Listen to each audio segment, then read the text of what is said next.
На разговорите во Пекинг, американскиот представник за клима Џон Кери рече дека заканата од глобалното затоплување бара глобално лидерство, вклучително и од двата најголеми светски загадувачи, Соединетите американски држави и Кина. Климатското прашање според нас не е билатерално прашање. Председателот Бајден верува, како што мислам дека и поголемиот дел од светот, дека климатската криза е универзална закана за човештвото и сите ние имаме одговорност да се справиме со неа што е можно побрзо. И се надевам дека другите прашања ќе ги оставиме настрана.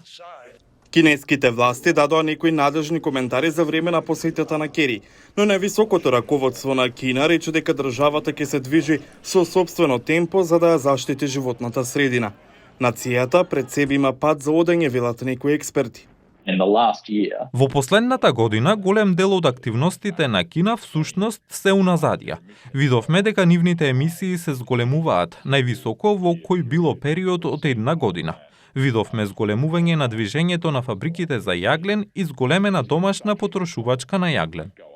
Разговорите за клима меѓу САД и Кина беа во застој околу една година поради прашањата за националната безбедност, технологијата и идеологијата.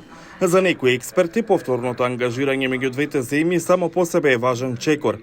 Тоа е чекор што може да произведе потенцијално зголемена акција во секоја од двете земји и исто така чекор што потенцијално ќе поддржи засилена акција на глобално ниво, бидејќи двете најголеми светски економии и двата најголеми емитери треба да се координираат и комуницираат.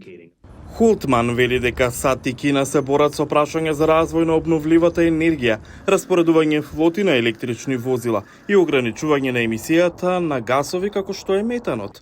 Но други експерти ги следаа вестите за конкретни договори.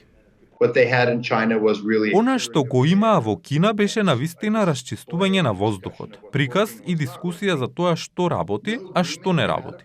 Ниту еден договор не произлезе од ова. Мислам во голема мера затоа што има многу заостанати прашања. Сметам дека ова е мала победа за односите меѓу САД и Кина како целина и стабилизирање на тие односи. Но мислам дека во врска со климатските промени, особено секој значаен пробив е навистина оценет на патот.